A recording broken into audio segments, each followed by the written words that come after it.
Hello, everyone. Welcome, welcome to NJCU's Creative Process Series. I'm Stephanie Chaikin. I'm the director of the Center for the Arts. And we're so happy today to welcome Arlene Chico-Lugo and Eric Aviles. They're the co-founders of the Liberation Arts Collective. They are critically acclaimed actors and teaching artists that have dedicated their lives to the pursuit of stories being told. These stories include roles examining the Latino experience in the US, and tell you a little bit about the Liberation Arts Collective, which is a multidisciplinary arts organization committed to developing and telling stories that challenge the status quo, provide education, build community, and create braver spaces for building a strong community. Arlene and Eric co-founded this organization. They are both actors and educators and producers with over 20 years of experience in theater, film, and television, and they've performed on stages across the country and in Europe. They produced the award-winning play, Where You From, What You Be About, and their goal is to cultivate joy, empathy, and use art for activism and community healing. So Arlene and Eric, welcome. We're so happy that you're here, and I'm going to give the floor to you. Thank you so much, Stephanie. And thank you to all of you for spending a little portion of your afternoon on a Saturday with us here today. We're going to be talking a little bit for the next hour and a half. But before we get into anything, we just want to start with a ritual practice, if you will, a routine that we begin all of our work with, even when we're just collaborating with ourselves, when we are doing workshops or rehearsals. So this is a centering and grounding practice that we do. So if you could just everyone get into a comfortable position, whether you're seated or laying down or standing, and let's take some deep breaths together. So you can close your eyes if you want. I'm going to go ahead and do that. And take a deep breath in. And exhale. Another deep breath in. And exhale. And one last one in. And exhale. Now take a second to think about an intention that you have for the next hour and a half. Now this intention can be anything from simply just wanting to focus. You know, we're living in this new virtual online world, and sometimes it can be just a stretch or a struggle to simply focus on the one thing that's in front of us. Maybe you have multiple tabs open on your computer and you want to check your email. I know I do that sometimes. Or you got your phone in front of you and you want to check on a text message. And so maybe your goal for this next hour and a half is just to focus on this call. Maybe your goal is to learn something about producing or creating your own piece. So whatever your intention is for today, maybe it's to come here with an open heart, whatever it is, think of that intention. Take a second to think of it. And when you have it, reach your arms out in front of your computer and say that intention out loud.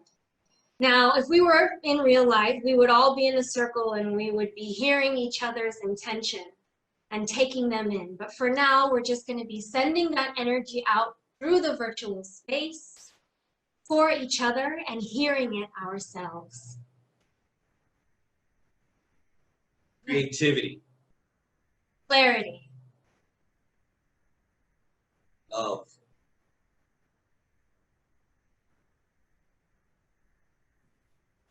Groundedness. Thank you. So that was a little piece of how we start our work. and the place that we like to start from, which is being in the moment and moving from there. And the work that we do, we kind of fuse in art and healing arts. So that's why doing these rituals is so important for us. It just connects us to our spirit.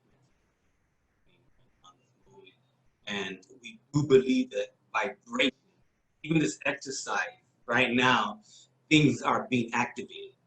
Tensions are going to materialize this moment moving forward. Okay, so thank you for participating in that. So what we're gonna do is we're gonna be here for an hour and a half. This is going to be a journey that we're gonna take you on. That's gonna be interactive. There's gonna be some writing that you're going to be doing. There's gonna be times where you'll be able to respond and share what you wrote. There will be a 30 minutes of a question and answer period at the end, so that if we miss something, you could always ask, and then we will try to answer all your questions. But again, this is just, we're gonna go on this journey. Thank you, Arlene, for starting us off by grounding us, and I appreciate that. So what I wanna do is I wanna share first about this play. Where are you from? What'd you be about? Okay, it was a solo play that I wrote and performed for the past 3 years. I've been doing this play. And we're going to talk about the creative process of how this play was manifested from a thought to the theater, okay? And so with that, I just wanna share with you what this play is about, because many of you may have not seen the play, and nor do we have the time to show you the play right now. So you're just gonna have to just trust in my synopsis of what this play is about, and then we'll just take it there. Well, you wrote it, so. Yeah. So where you from, what you be about is autobiographical play, a play that I wrote when I found out about my cousin being killed, gun and gang violence.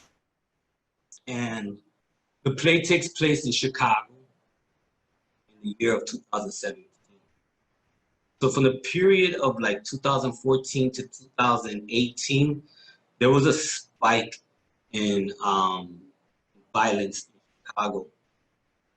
And there was only one narrative that was being shared about the violence, and that's dehumanizing young Black men and brown men of color. And me being a man of color, me being Puerto Rican, and me experiencing also my journey of how I got involved in gangs and got out of it, I wanted to tell a different story, a different narrative, one that humanizes. And part of my work is, for the last 20 years or so, has been working with young Black men and women, as well as Latinos, to get their story, to help them cultivate and tell their stories. And through all those years, it's like the same message, right? Of struggle. Like, how do we survive under these conditions, systemic conditions of poverty?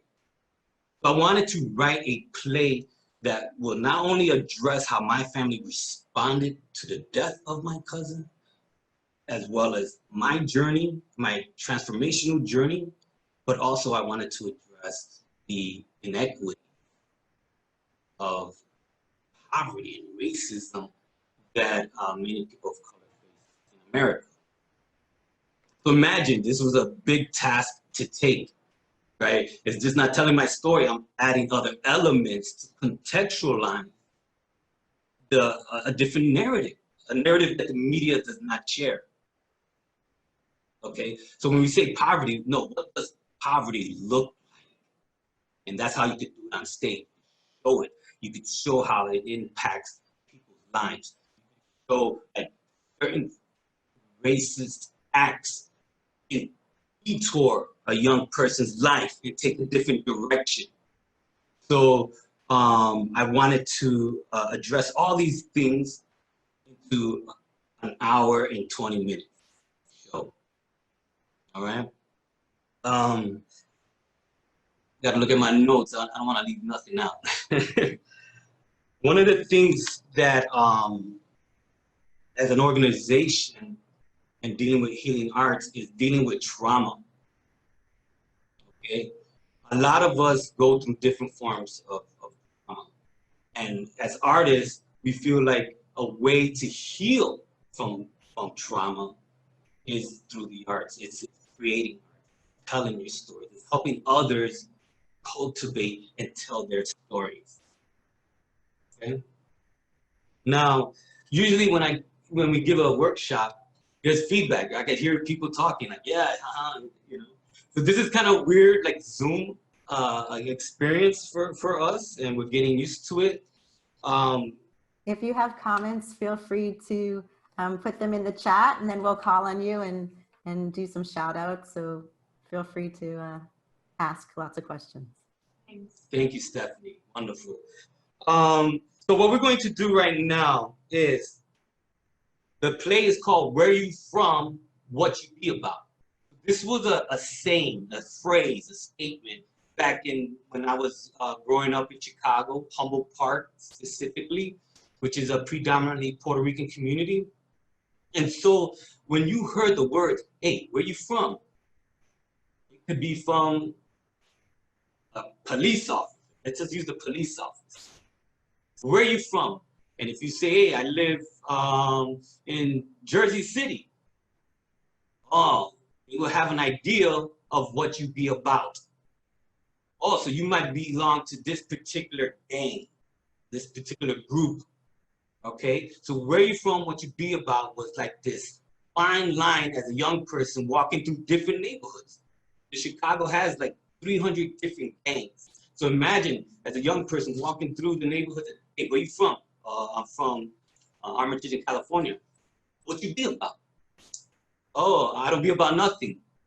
You see what I'm saying? Usually they would tie it to a gang. So it was very stressful for young people to be navigating the streets of Humboldt Park during the 80s and 90s.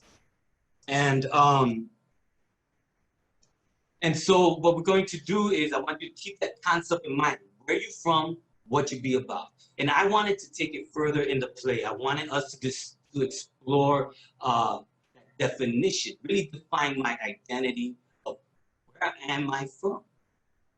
What am I really about as an adult? Taking in everything that I've went through in my life, the whole history and journey, right? What am I about? So we're going to do a writing exercise, but before we do this writing exercise, I'm going to share with you a monologue that I wrote that's from the play, just kind of like giving you an idea of my identity. And I want you to pay attention to imagery or anything that comes up, a phrase, a word that comes up, to see if you have an understanding of where I came from and what I'm about. Okay, so I'm gonna read a monologue, and we'll take it from there.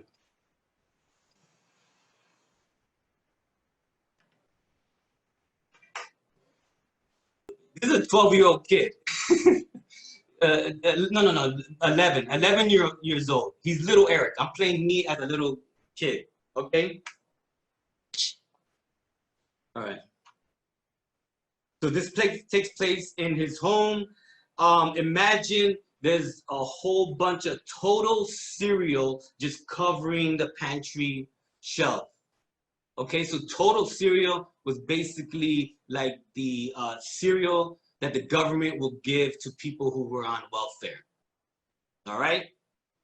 12-year-old or 11-year-old Eric walks in, sees all these Total cereal, and he's like, oh God, why do we always have to eat the same cereal? Why not Lucky Charms? They're magically delicious.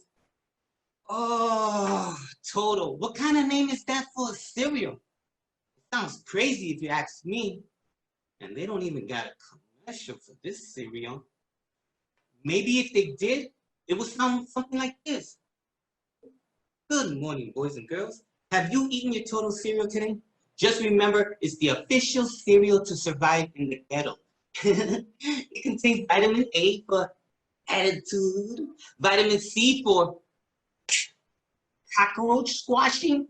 It goes great with powdered milk and brick cheese. So all of you WIC and food stamps collectors, push away your pride and wait in line for Toto. Oh, crap. Oops. I hope mommy didn't hear that. She doesn't like when we swear. Mommy is so religious. She's always praying and singing. Alabare, alabare, alabare a mi Señor. Alabare, alabare, alabare, alabare, alabare a mi Señor.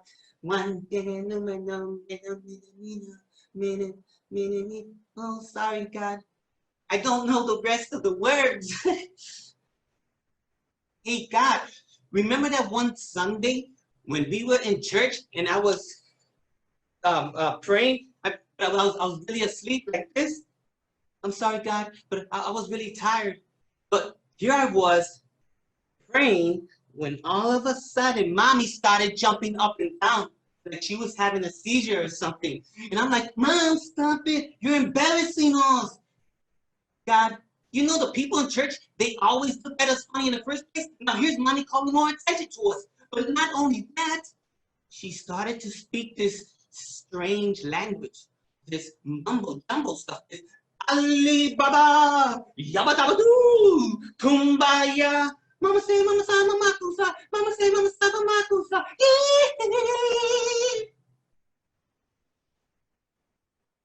Something was in the air besides that caca poo-poo smell coming from Tia's mouth.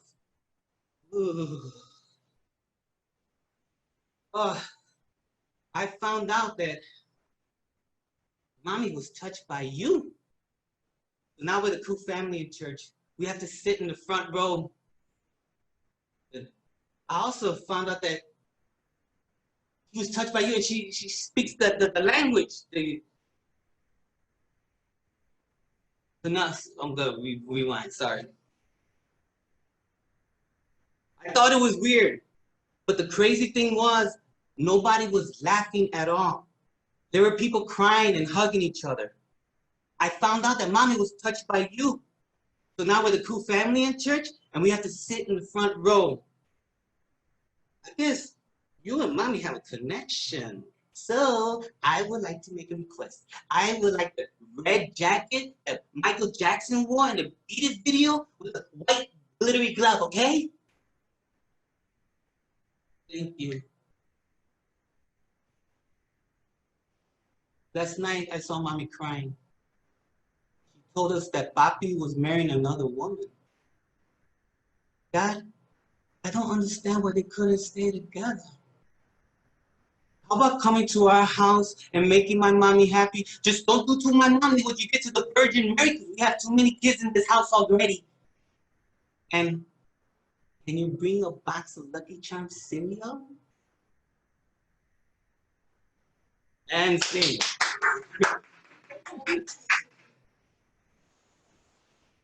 Oh, right now, who is this little Eric? Just put it in the chat, maybe a response. You want to feedback? Do you want to? Does anybody real quick? So we could get some voices in. You want to turn on your cameras and We'll unmute you, and you can just share like, hey, this is what I discovered. This is what I learned.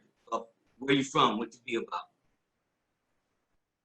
so I see. The chat function. Or you can turn on your camera and just kind of raise your hand. It's fine too. Okay. I'll say one thing I learned was that this little boy likes Michael Jackson. Absolutely. First album I ever got was the Thriller album. If you would like to contribute verbally, you can look at the bottom of your screen. If you click on the participants button, it'll open up the participants window where there will be a blue hand. You can click that button and that will raise your hand and that'll let us know to unmute you. All right, we have a hand up from Gloria. I'm unmuting you, Gloria. Feel free to turn your camera on. No, I'm going to text what I want to say. Okay. Okay. Okay, so like what I know is that the little boy wasn't know that. So why her mother was talking another language is because that her mother was having the spirit of God inside of her. That's why he was talking the other language. So he didn't know that. Yeah. Exactly. Thank you. Yeah, and I see from Kate Nachman that that was the Thriller album was also their first album, her first album. There's a similarity there. And then someone else, let me see, I have to reach here and get a little bit closer because my eyes aren't as good as they used to be. Audrey Lewis. So this little boy understood God by seeing his mother speak in tongues. Yeah. So moving forward, yeah. So the thing is about, okay, I'm establishing that I come from a home, a Christian home. That's and going to church, having a relationship with God. This little kid could feel God. He could talk to God. He has hope. But that's the beginning of the play. And we move away from that. We move the disconnect of like, where is God? If there's poverty and there's crime and there's all these things happening and you know we're stuck, where are you, God? Is one of the questions that is being posed in this play. Where are you from? What you be about? Okay, so you got imagery, you got glittery gloves, you got Thriller album. We have singing for those who in the Latino community. That song Alabare, Alabare. Right away, people who they start singing in the audience. Audrey also shared that this little boy is used to doing without the things that he sees around him. So like Lucky Charms, he's used to doing without the things that he wants. Thank you for sharing. Very, very powerful. Thank you. What's it? The young person? The name? Oh, it was Audrey, I believe. Audrey. Okay. Thank you. Yeah, Audrey Lewis. Thank you. So we're gonna do an exercise now. You could write on a piece, if you have a piece of paper next to you and a pen or pencil or a tablet, whatever. You're just going to write. You also have the option of writing on the chat. And what you're going to do, you're going to answer that question. Where are you from? And so, Anna, could you show the prompt? So you're gonna answer that. I am from, you fill in the blanks. So it could be place, country, city, town, ethnicity, your favorite family food, right? They're very cultural. The people in your life, the weather of your hometown. And so that we can model it, right? So I'm gonna ask, Arlene, all right? I thought you forgot my name for a second. No, I forget my wife's name. Where are you from? I'm from moving every 3 years.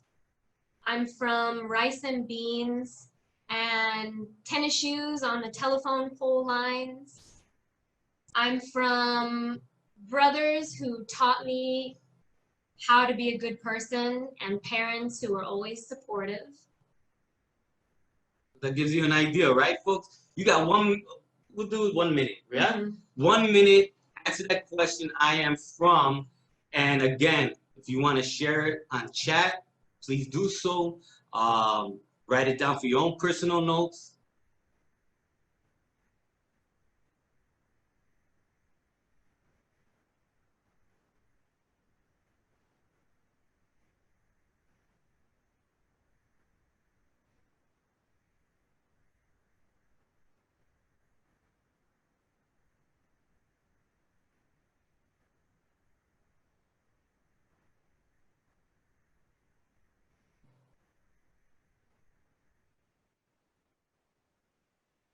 Got 30 seconds.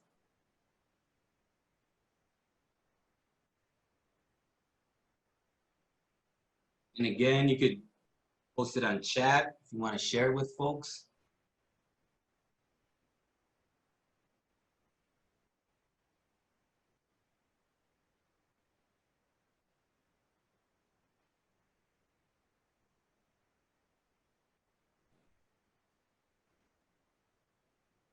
And time. So, who would like to share? Who's open to sharing some statements that you made? You can raise your hand, use the raise hand feature if you want, and Sabrina will unmute you. You can also use the chat. And actually, I'm going to read off some responses that we've gotten so far.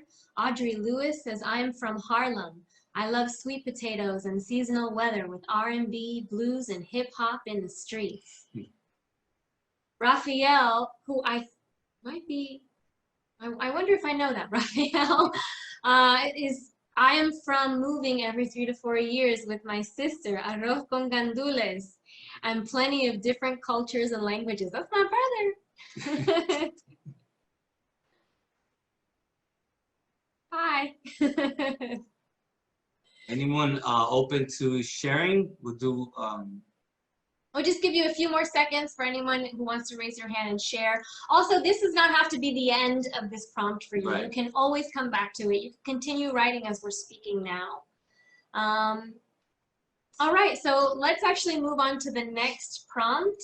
Anna, Jeremy, I am from cornbread and greens. I'm from not being excused from the table until your plate is clean. I'm from Millport, Alabama. I'm from harvesting the land to know what's for dinner. I'm from Great Depression and liberation. I'm from streets lined with palm trees and beaches lined with pale skin. I'm from trying to fit in. Right on.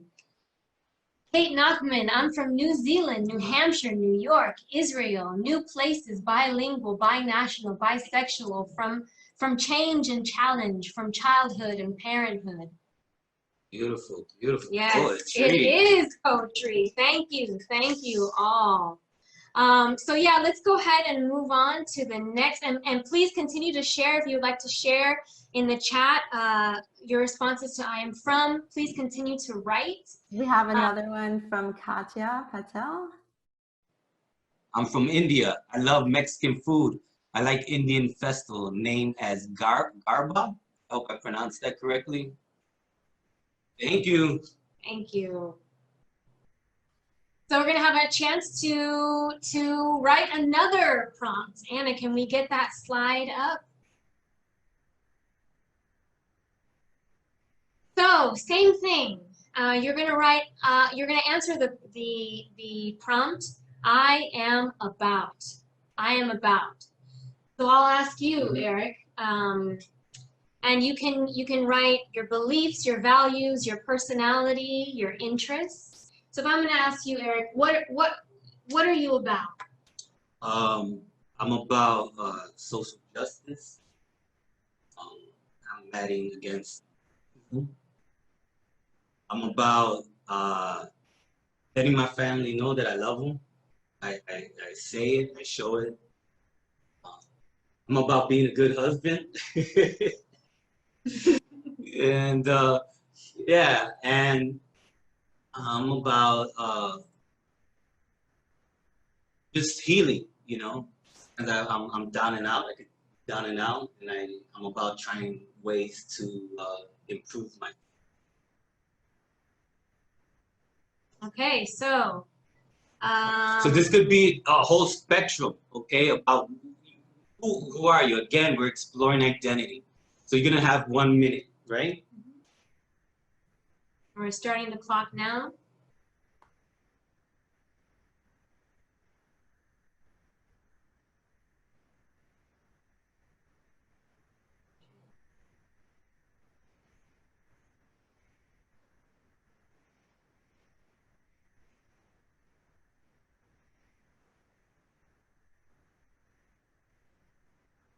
And if you're stuck, take a deep breath in.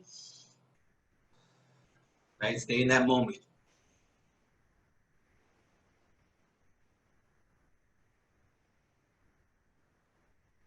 About 30 seconds. I'm about keeping time.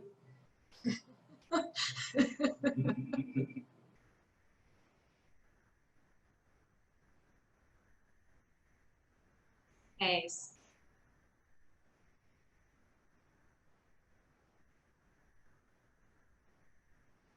And time, but continue to write if you're still finishing up that last thought.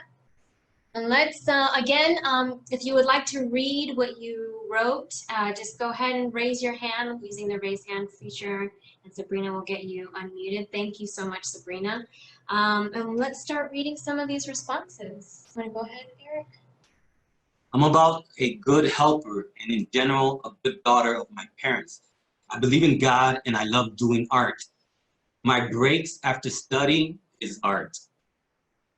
And that was from Katya Patel. And we have from Audrey Lewis, I'm about being inspired, education, advocacy, being a strong matriarch, and sharing knowledge. Raphael, I am about protecting those who can't protect themselves. Honor, courage, and an array of intersectional identities from African, Taino, a gay brown man, and Spaniard bloodlines. I'm goofy and serious, and I'm a nerd. Exclamation point, exclamation point, exclamation point. We had another answer from Lauren from the other question. Oh yeah, I see that. So for I am from Chicago, Oak Park, Swedish, Mexican food, family, colleagues, missing some family but enjoying what's left. Thank you. I think the best Mexican food is in Chicago. My bias. From Anna Carhart, I am from cities, Midwest Scandinavians, open minds, love and respect. I'm about following dreams, pleasure, reverence of nature and family.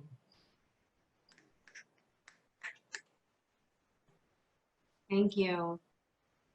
So folks, we're hoping that this, oh sorry, I keep shaking the table. These are like just simple steps in beginning a process of either writing a solo play, poetry, your personal narrative. And these are kind of like steps that I had to take when I started to develop this play, Where You From, What You Be About. I needed to answer those questions for myself. And it took a journey, it took some time. It took about 3 years to write and develop this play. And it started with the death of my cousin at the funeral home. So when I was there, I saw men who were involved in gangs in their 40s. You know, they were my contemporaries. They were old adults, and they were looking at me like, "Oh, Eric, we haven't seen you in some time. You know, what you've been up to?" And I was sharing with them what I was up to. But it hurt me too to see some of these grown men still involved in that lifestyle. And so I wanted to write about all this experience, being at the funeral, and then, you know, having my cousin die because of it. And so I went to do research. Who can help me? How can I start writing a one-person show?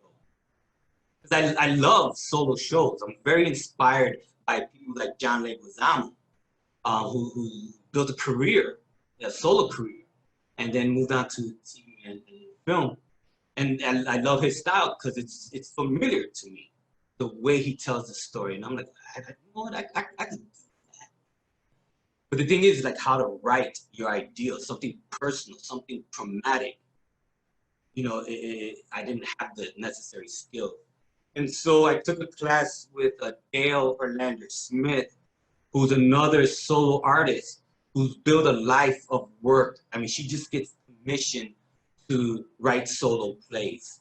And so she's been around for a long time, and she happened to be offering a class around the time I was looking to start writing this story.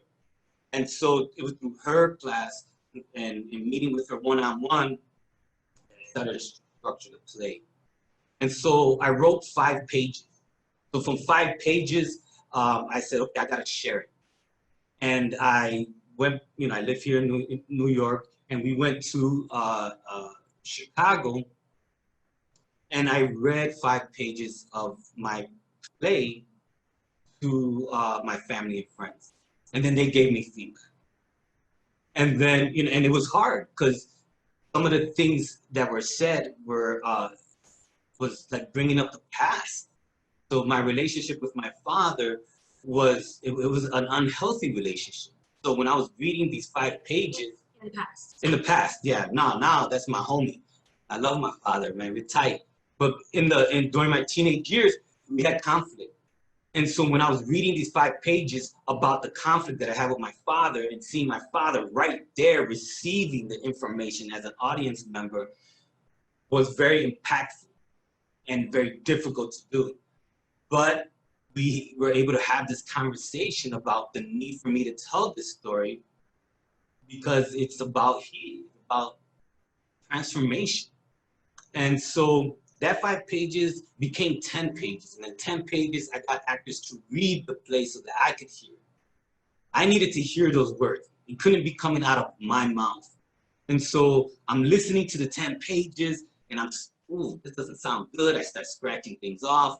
I'm like, the actor is having trouble reading the line. I had trouble reading that line. That line sucks. Cut it out. You know what I'm saying? And so I got to hear it. I got feedback, not only from the actors, and I'm talking about like actors that I respect here in New York, read it. And then I had playwrights and directors in this little tiny studio rehearsal. And so there was all this energy, and people were like, you got something, Eric. Keep working on it.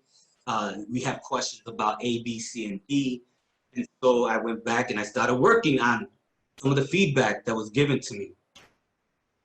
So you know, I got help from, and after that I got help from Italia Cruz, who's another amazing Puerto Rican playwright who gets her plays produced all over the country. And so she nurtured me, she mentored me, she dissected my play and was challenging me to make the connections. Okay, so it's just not a play that's going all over the place. She helped me with structure. So what I'm saying is that it took a community to help me write and develop this play. And this play, 95% of it is factual. 5% is what I call, you know, like my poetic license. Okay, I might have embellished a little bit for dramatic purposes, but 95% of it is like, these are things that actually happen in my life. Like the little boy Eric, the total serial, about my mom speaking in tongues in church. All that is real, it's not fabricated, okay? Me praying to God, hoping for a miracle, not fabricated, it's a real deal. So as a solo artist, when you start memorizing all these, now it's 32 pages. You start memorizing 32 pages and you got like 12, 13 characters going into your body, another transformation happens. And that transformation is, it's exhausting. It's exhausting. I'm conjuring spirits, I'm conjuring the past, I'm resurrecting things. I'm feeling spirit. I'm feeling the energy of my cousin who has passed away and in other past lives. Memories of friends who died at the age of 16 years old. They're coming back to life and they're starting to be in my body. And so, you know, it required going back to our practice of healing arts. And that is we have tools, and those tools of like meditation, yoga, exercise, you know, like trying to eat right, you know, definitely plays a role. So when I prepared for this show, or anytime I do prepare for this show, I stop, you know, I like drinking beer, all right? I like having my little whiskey, and that needs to stop. I need to, it becomes this process where I need to purify my body. And I need to work out like if I was running a marathon, because of the energy that it takes to embody these characters and speak from a place of truth and love. And that's so important to us. It has to come from that space. You know, this is not about feeding my ego or Arlene's ego and say, look, we're artists. Look at us, look at us. We definitely are not about that. It's about the message. It's about how our art can transform people, can make an impact on people. So there's a couple of things that I want to go back to about what you just said, Eric. One of them is, what was the first monologue that you wrote that is included in this piece? Was the one that you just heard, Little Eric, about the total cereal. And when did you write that? So that was written like 25 years ago. So I bring that up only to say that, man, the artistic process and creating something is not always on the timeline that you want it to be on. So there could be pieces that you have written in the past, 10 years ago, 25 years ago, that, you know, are not discounted, right? That you can resurrect, if you will. There could be something that you're writing now that you don't know exactly, or something that you're creating now, whether you're a writer or a designer. I don't mean to limit your you know, artistic prowess, but whatever it is that you're working on, you could come up with a concept now and use it 10 years from now, 5 years from now, 15 years from now, to save them. Also, fun fact, the former title of the play was Resurrection. And then another thing that I want to highlight about what Eric was just talking about is really, and this is going to come up again as we continue, is reaching out to your network, you know, and really connecting with the folks that you know, whether if they're in the business or not. You know, I know that Eric mentioned some prominent names that helped him along the way, and so whether you have those folks in your life or not, don't try not to be dissuaded by you know, the fear, and it is a real fear of sharing your work, because that is how it improves. And so, you know, you can have your family read it. You can have, if you're still, you know, in school or pursuing an advanced degree, you can have your colleagues, your professors read your work and get feedback, because that is a way to move forward and to improve. Yeah? Okay, good. So how did we produce this play? Well, you know, we are an independent company, and you know, it's funny because I came to producing in a sort of not in the way that I thought I never thought that I would be a producer, but I noticed, well, Eric had a very strong drive to do this. It was something that was that's been important for him for a very long time, to tell this story from before, you know, we met. And so when it actually started happening, I realized that he needed help, and that I could be that person. I just have a natural knack for being detail oriented and for seeing the big picture and just kind of knowing what needs to be done. And so I didn't know what the heck I was doing when I first started, but I just thought, oh, well, okay, I think I know what needs to be done. So I just jumped in. And when I realized that what a producer is, I mean, it really is just somebody who organizes all of the people involved in a production and manages the business of running it. That's it. It's project management. essentially. So when I realized like, oh, you know, I can do that, then I just jumped in and started doing it. Well, we did it together. And then we, you know, we made it official and created Liberation Arts Collective in the process. So, you know, just to break it down, just in case there are some folks that are you know, really wondering like, what is it? Like, what are the steps? How do you do this thing? So when you're producing a work, you know, you've got to hire people, you have to manage a budget, you have to fund the project, and make sure that all of the tasks are getting done. So that's checking in with the folks that you've hired, and just like, yeah, just checking off that to-do list. That's sort of what producing is in a nutshell. I like to call myself a holistic producer. And that comes back to our practice, because when I'm working on a production, this play or anything else right now, we're also producing a short film that I'm sort of taking the lead on in terms of our company. So that's, you know, I strongly believe that it's important to form a bond with the team that you're working with in order to, you know, for everybody to come to the work and give their best. So that is something that I spend a lot of time investing in. You know, I really think about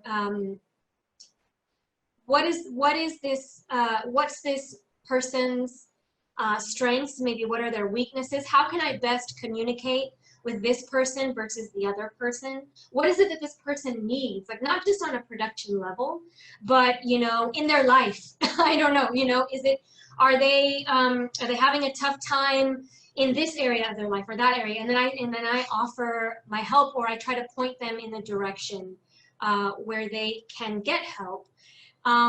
And this is not only because I care, I genuinely care, but also I just really believe that it serves the production, and that, you know, it creates a tighter bond with the group, and then that way we just, I don't know, just really produce kick butt work, you know, if you do that. So how we started, the very first thing that we started with was a grant. And so Eric was able to, he applied for and received a grant. And that sort of gave us the launching pad to be like, okay, so we have this money, you know, all systems go.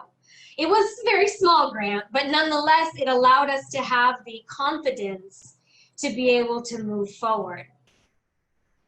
After getting the grant, then we started looking for a space. And how we did that was just sort of go back to the spaces that we'd been to, that we'd seen work in. It was important, well, vital, that those spaces be community-minded. And a very important thing for us is that ticket sales remain accessible and affordable for everyone across the income spectrum. And so the space that we were going to do the show in had to have the same set of values, if you will, be community minded.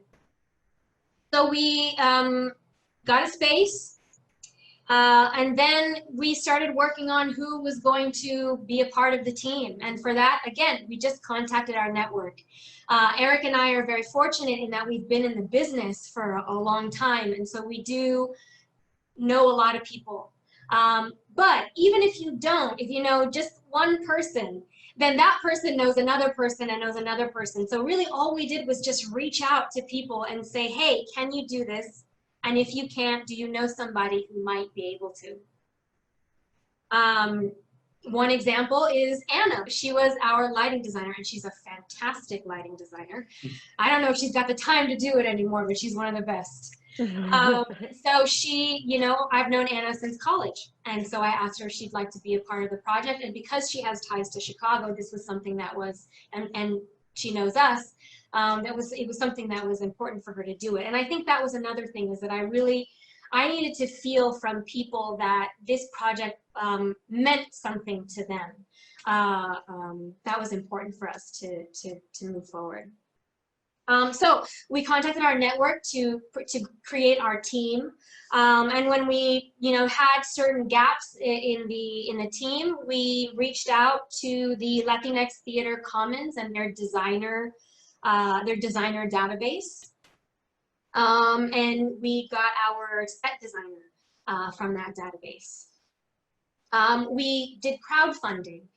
We got a grant for a portion of the production, but after that, there's a lot more that goes into it. So we started a crowdfunding campaign to make sure that we could pay everybody and cover the rest of the costs of production, which include not only paying people, paying for the space, getting insurance,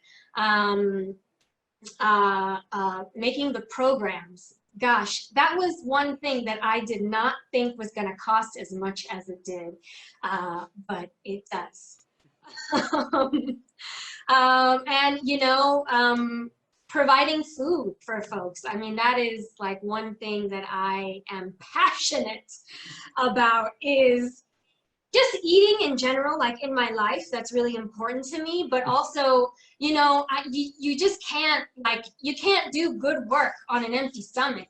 You just can't. So I have to have food at all my rehearsals, and all, just food is so important. And also, it's just the act of breaking bread. I mean, food is an essential part of us as living beings. And when you share that with another person, I don't know, I think even if you're just like scarfing food in your mouth, like somewhere on a cellular level, you're registering the fact that you're like sharing this with another person. And I just think that's so important. What else here? So after, we got some more funds for the project, we jumped into rehearsals, and that was about a 3-week process of rehearsing roughly 6 hours a day. Now, this is for the staged production. Just a caveat, because it's a little bit different in the virtual world now, or as we take the show on tour. Then we started to promote the show, and then was the performance. And we did a 3-week, originally we did a 3-week run here in New York. And we were, fortunate enough to get an award for the show. Yeah, let me just see. So for the tour, we are still, before the pandemic hit, we were taking the show to different universities and different community centers. And we've been doing that for about the last 3 years. And so that involves another set of promotion or reaching out, if you will, and less rehearsal time. So for the tour, since we already have our team together, and our team is Gladys V. Maldonado, she's our stage manager, and also Jonathan Hogstad, who he is live on stage doing all of the sound effects, as well as DJing throughout the show. And that's our sort of core team. As far as the other designers that are involved with the show, we've gotten a blueprint from them for what we need, like the sort of basics of what we need in order to take the show into different spaces. And if we ever encounter a space that feels a little bit more tricky, then we will go back to our director, Edward Torres, and see if, get his advice on how to stage the show for that particular space. I think that is it in terms of, how did we produce the show. I want to show you folks who are just getting started and perhaps, interested in producing your own work, or interested in creating work with other people, some resources that might help you along that way. So Anna, could we get that list of resources? Keep bumping the table.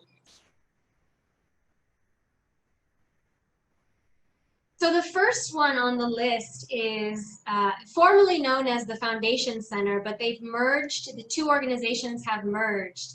And so it's Candid now. And they are a funding, grant writing mega source. I could jump in real quick on that. I would really encourage people to go to this website. They give training workshops on how to write grants for individual artists, or and this is all the spectrum, right? It could be photography, it could be dance. It just covers a lot of base. But really take advantage of that website because of the workshops that they give, and a lot of them are free. And I took one workshop on the intro to grant like 3 times because it was hard to understand. And so please, take advantage of that. I'll tackle the second one. The second one where it says a book, The Artist's Guide to Grant Writing. Now, the writer of that book, he was at the Foundation Center talking about her book. So, and a lot of people were saying like, this is a really good resource. Again, it's like how to write a mission statement. Like, you really, in order to get funded, you really need to be clear on your mission, what you are about. People want to know, and they'll fund it.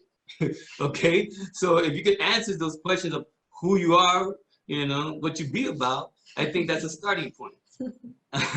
But yes, it's a great, easy, small little book, nothing complex. Yeah, I mean, and then the next couple, the Jersey City Arts Council, New Jersey State Council of the Arts. It's just a good idea to start local. Those websites will have information about local grants that are available to artists, or maybe any initiatives, artistic initiatives that may be going on within the city, within the state, that you might want to jump on, and you'll just get a sense of what's already happening in your community and how you can utilize those resources and what grants are available to you. I mean, I think, again, one of the things that really catapulted us into actually making this play a reality is the grant that Eric got, because it was like, okay, well, within a year we got to put this thing up, we got to do it. So it gives you a deadline, and grant writing is hard. So the more that you do it, the better you become at it, and the more you're able to crystallize what it is that you are about, what it is that you want as an artist, as a producer, as a designer, as and anything in the field. The next one, the Puffin Foundation, is actually a local New Jersey grant. Well, I guess it's not local because they do. Well, they fund. I believe they fund internationally, but they're based out of Teaneck, New Jersey. And the Puffin grant, a friend of mine was like, Eric, why don't you apply for this? Really simple grant. So I did.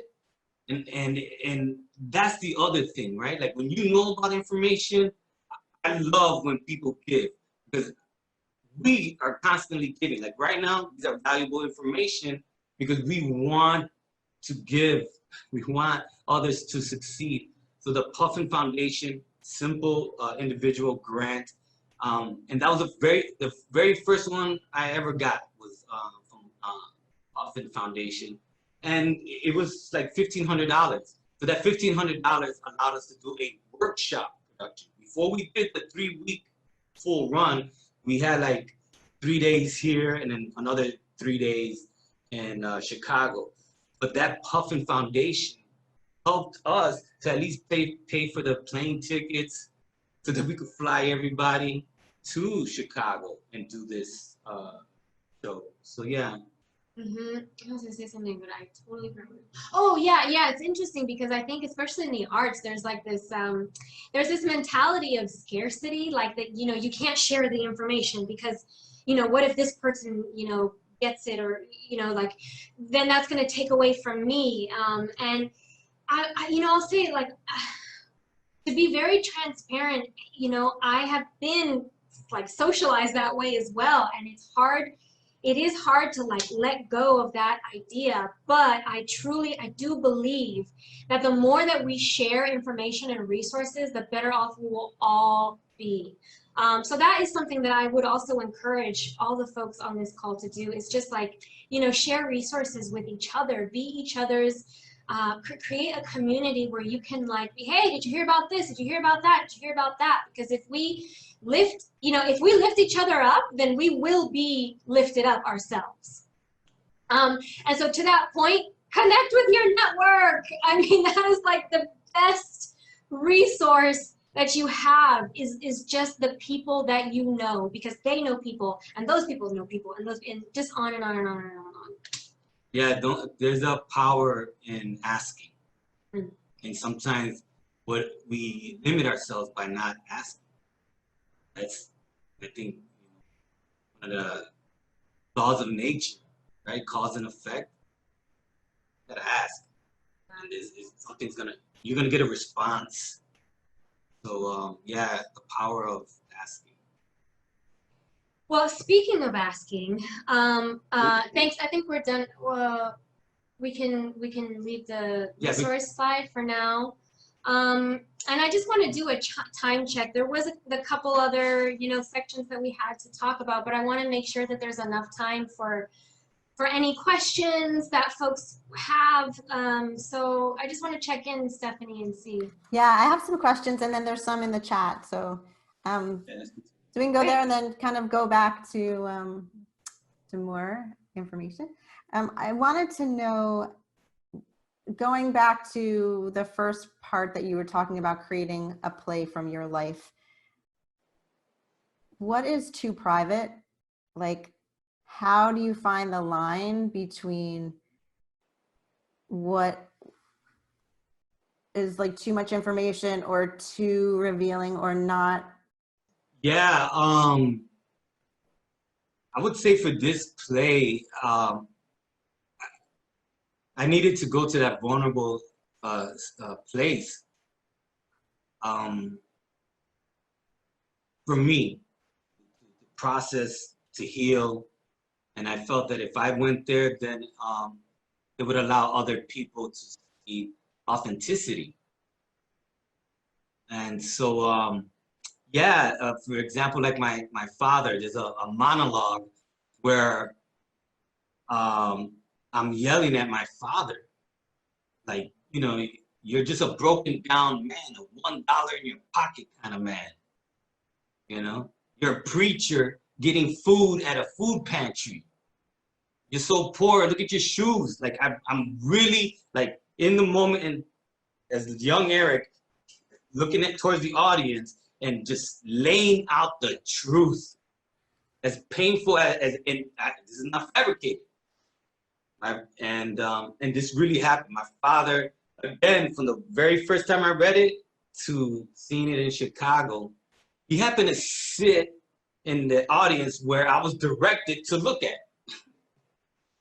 So I start doing the monologue, and then the line of vision is hitting directly at my dad. And as an actor, because I studied the craft, so I just stay in the moment.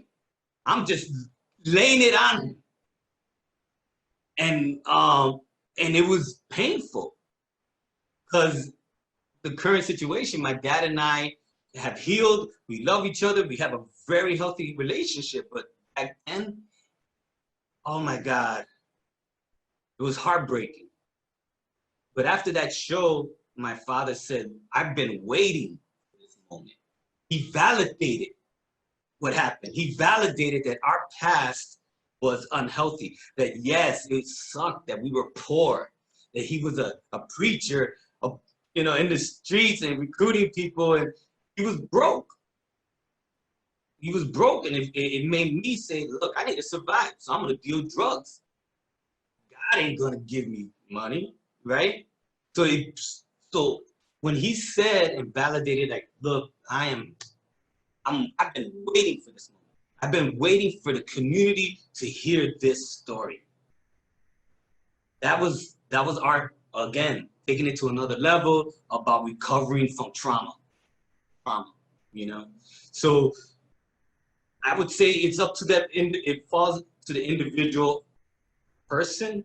I know John Leguizamo talks about this a lot.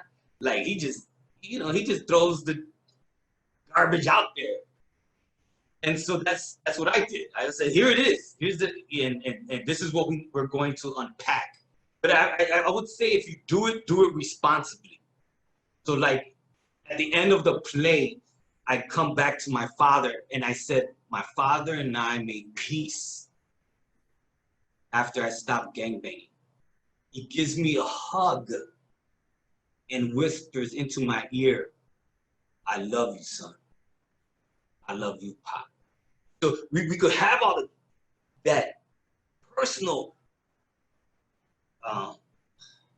Right? yeah.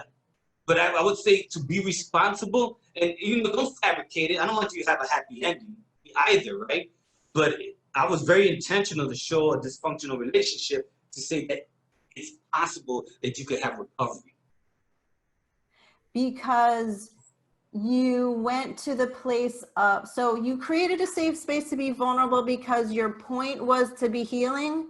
So like, are you saying that you can go to it if you have a vision of what you want with the point of your play? I don't quite understand the question. Well, because I'm trying to say, so this is what you were able to do and you were responsible. So if I'm looking at me, if I'm writing something, right? And then how can I, one, get over the fear of being that vulnerable about something? And number two, I guess it's the thing is like serve the play, right? Instead of serving my ego. But is there permission to blurt it all out there because my purpose in writing this play is to be something of healing? Like, I would say that was for me, right? For me, it was always from the beginning of like, how can this, all of our work, how can it be some way of a space to breathe, to heal, to say, okay, I'm on a journey towards recovery, towards healing. But I think it falls into the individual person. All right, there's certain plays that I've seen solo artists, okay, that become very, very vulnerable.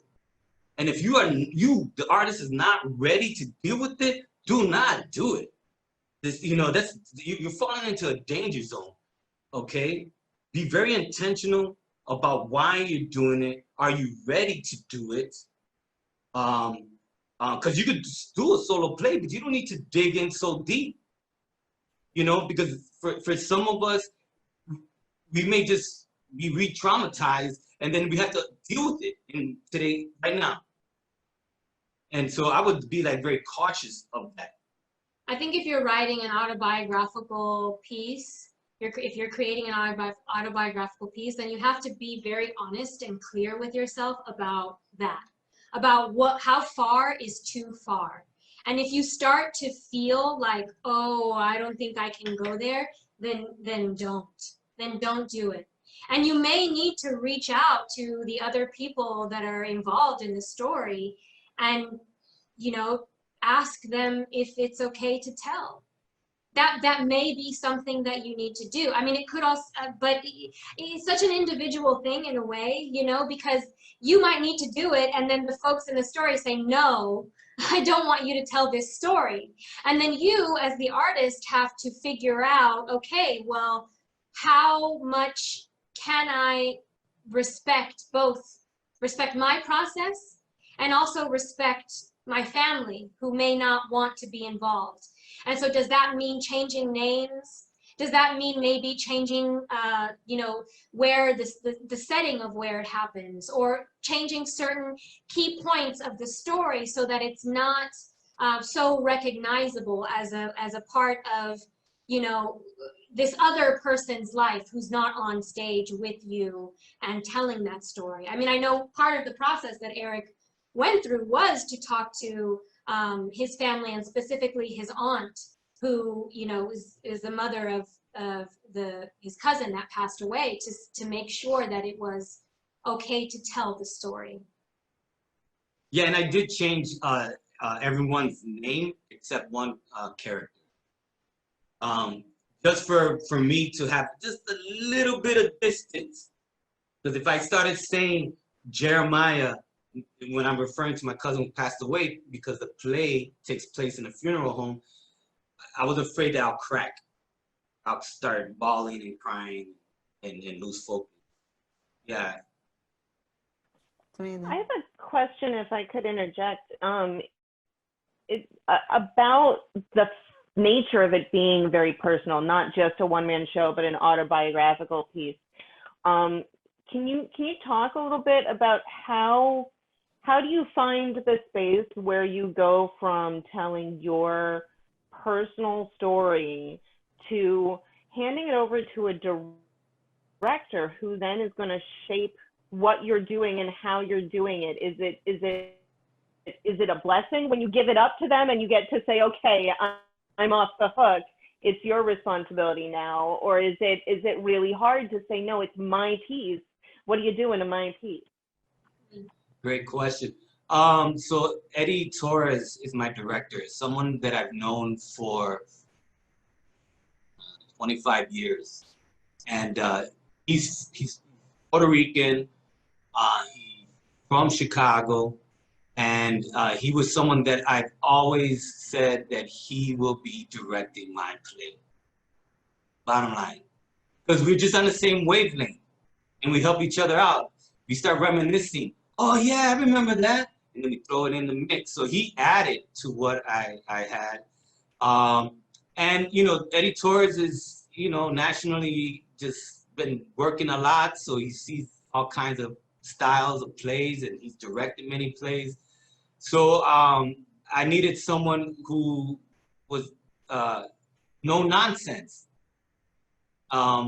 And we would have our debates. There's certain things where at the end of the day, I wrote this play, I'm co-producing this play, it's gonna be my way, final answer.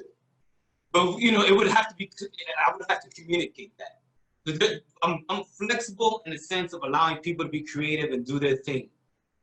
I think, Anna, to specifically answer the question is that, and to like frame what you were saying, Eric, is I think for an autobiographical piece, if you're an artist who is sort of like going there with it and revealing and being really vulnerable with that, then you have to entrust it into someone's hands that you trust. You know, it has to be somebody that you trust so that you can, like you say, Anna, you know, hand it over in a way, you know, and that you can trust that not only will the piece be in good hands, but that you as an artist and your story is in good hands.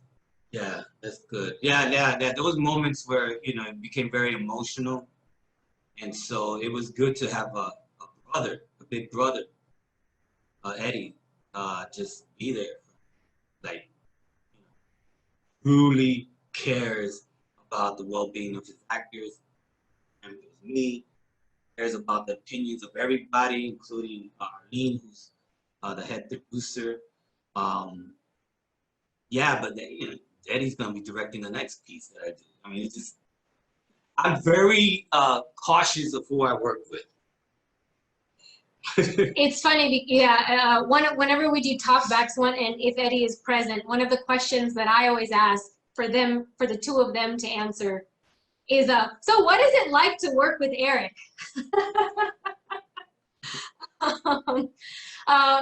You know, I think as an artist, in an autobiographical process or any process, you know, I think being open to artistic collaboration is so important. But just as important is the ability to advocate for yourself and advocate for your ideas and advocate for what you feel like is important, you know, and don't be afraid to be stubborn and not budge about something. You know, if you kind of like, if you feel it in your gut, then follow that. And I would say, especially for an autobiographical piece, because this is your life, you know. Yeah, so you want to make sure to take care of that story. That's awesome. We have some other questions. Kate said, can you imagine another actor working with another director someday performing your play? Oh, having someone else do this play, huh? I can't. That's a great question. That's the first time. Wow. So right now, in this moment, right now, I say no, but you know what? I think it depends. I would like to see a younger actor, someone that I'm like, I could hand it to.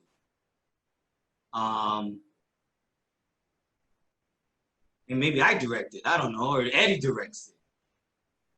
That's a great question, but it's so personal that I don't know. Yeah. Stay tuned. It's awesome. And then Raphael asked, when in the process of creating a project, is there pressure to adhere to a timeline, or does the creative process allow for flexibility in time? I mean, did your grant say you had to get it done in a certain time, 1 year? Yeah. Actually less, because by the time you get the grant, or approved of the grant, it becomes less than 12 months. And so I think having those good pressures, because I like to take my time too. And sometimes you just gotta respond. You gotta just do it, and then you'll get another chance to do it again if you want to. And that's what I want to do. I want to still give life to this. Yeah, and I would say, if you're just creating the piece, like you're just writing it or working on it in a devised process with other folks creating the piece, and so you don't necessarily have any outside pressures, deadlines are good. I would say that, it is good to set those pressures or deadlines for yourself. Because otherwise you can get stuck, in a way, in like a hamster wheel of like continuing to develop, or trying to hone it or trying to make it perfect. And a lot of times the only way that you'll know if it needs work in this area or that area is to just put it up in front of people and get that feedback. Yeah, like I started with the 5 pages. It doesn't need to be 5 pages. It could be 2 pages. It could be a half hour, folks. I want to meet up for just a half hour. I'm going to share this, get some feedback, have dinner. Maybe it could be a dinner thing. But take a step. And that step doesn't need to be a large step. Like when we see a full production, there was a lot of steps that took place to get there. Start with that one step. Because there's a victory in it. There's a victory. I did it. I got a response. All right, I'm going to shoot for 5 more pages. And it's going to be 30 days from now. And you just set the date, tell people, you invite who you want to invite, and you take that other step. And just honor the journey, honor the moment. Yeah, love it. So jumping ahead then, when you have, when you're ready to be in a place where you would try it out and perform it, how do you make a decision about the technical aspects of it? How much tech do you put in it? How do you make those decisions? Do you mean like design aspects or an actual tech rehearsal? Design aspects. So I guess it depends if you've hired designers for your production. And so if you have, then you would, it would be in a way like a sort of rehearsal process with them as well, where you have the initial meeting, you talk about, what your sort of vision is for the show, and then they run with the idea and come back to you with, oh, this is what I'm thinking, and this is what I'm thinking, and then you guys sort of have a back and forth about you know, that's another element of collaboration where you're thinking about those design aspects and you make decisions along the way. And then the sort of big shebang in terms of the design aspects or technical aspects of the show is the tech, well, for a play at least, is the technical rehearsal, which depending on, you know, the piece, usually 2 full days where you're just working out all of the technical aspects of the show. And so you just have to, yeah, you work with other people. If you're doing it on your own, well, then you've got to be wearing lots of different hats and just making those decisions. But I think having another person to bounce ideas off of, at least one other person, is a good idea. Awesome. But how do you make a decision? You just follow your gut? Like, how do you make a decision what's overproduced, what's too much tech? Like, I would say budget is like coming from a producer. That's one of the biggest, you know, you're not going to, you've got a budget. You've got to create a budget for your show, or else you're going to get into massive credit card debt, and you don't want to do that. So you want to try to stay within certain parameters. Or maybe you have raised a ton of money, which, you know, congratulations. But you're still going to be working within certain parameters. So there's just going to be some things that you can't do. Like, I know one of the things that one of the visions that Eric had for the show is that we would be completely immersed in the projections, so that the projections would be on the floor, they would be on the walls, you know, on different sides of the walls. Well, we just couldn't afford to do that. So maybe in a future production, we'll be able to, if we have the right budget size. But we weren't able to do that. So we had one wall of projections, and so that was our parameters for design aspects. Yeah. Right. Awesome. So will you just cover in a few minutes, because we're getting close to time, but how to get your show booked, and once it's booked, how to market it, how much you help the presenter in marketing it? What do you give them? Some examples of your press kit, some ideas for people, like where do you even start? Mm-hmm. So we have a website, usually it's the beginning of that. You know, when people want to find out about the show, we just guide them to ericaviles.com, which is a tab. I'm not sure if we're gonna present that in a second, but social media is like one of the things nowadays. You know, we bought flyers and postcards, and we distribute them around the theater district area. But that's almost archaic. I think social media was the one thing that helped us promote the show. And you could see, you know, we get a graphic designer to make that logo, where you're from, what you be about. So that was part of, like, how do we have something that we like, that's striking. So, you know, I was like, that simple simplicity. Talk about the show, just scrolling down, got a hashtag, oh yeah. Where you're from, what you be about. I know it's the longest hashtag ever, but so be it. Photos, Eddie Torres and his bio. I mean, these things help, right? Because, you know, look at Edward Torres, director of Native Gardens at Globe Theater in San Diego. You know, when people, you know, depending who's looking at this, they're like, whoa, okay, this guy got status. So it helps. It just helps with leverage. So yeah, using social media, having a website where people can refer back to the project that you're working on. We also, oh yeah, these are quotes for people who have seen the show. So getting you know, folks to comment on your work, whether it be past product, you know, something that you've done in the past or something that you're working on currently.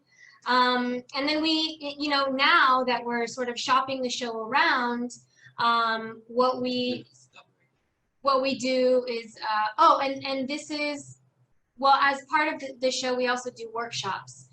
So this is a picture of a workshop, some feedback from a workshop that we did as part of the show. Right, so having an educational component is very helpful. So like on that website, I took quotes from students, right? Because I got like 400 letters from young people who have seen the show. So you know, I took some quotes, and that helps with like, look, this is just bigger than just the play, bigger than us. It's about building community, right? It's part of our mission, and making connection and making sure that it's accessible to the working class people, right? You know, theater could be expensive. And I will say, you know, in the grant world, having an educational component to your piece is good. It's always helpful in like taking that step to get funded. Another thing. So, oh, sorry. Then you're also giving the organization that's presenting you tools, so they don't have to, in the vein of what your purpose, so you can be directing them of how to speak about it and how to reach their audience with absolutely and you know, we've been to, you know, we've done tours, we've been touring the show for a few years, like I mentioned, and so what we want to do is hit, because we do have an educational component to the show, we hit universities and community centers as well. And so we present the show, and then we do workshops surrounding the show. And the way that we get those, that we book those gigs, is that we do have a press kit, and we reach out. We just we reach out to university contacts that we have. We ask folks if they have any contacts for schools or community centers that may be looking for cultural programming, and we send them the press kit, which has a lot of the same information that you saw on the website tab there. So it has information about the show, who's involved with the show, why Eric wrote the show, information about the workshops that can be associated with it. And then it also includes like the technical aspects of the show, what's needed in order to put the show up, like just the base minimum. And it also includes the rates that that we have. Terrific. And then maybe also, as you're saying, because you were able to get some grants, so maybe the verbiage that a presenter could be going after grants, if you can give them that language so that it makes it easier for them. Mm-hmm. Yeah. And that's all in the press kit. Like, we didn't show you a press kit, but everything is basically very, very similar to what's already on the webpage. Yeah, and if there's any other additional information, we have a discussion and we take it from there. But there's constant communication going on between the parties, us and the host, so that it could just be presented in the most professional way possible, because we're professional artists and we just want to give out the best. And we do usually try to promote as much as possible.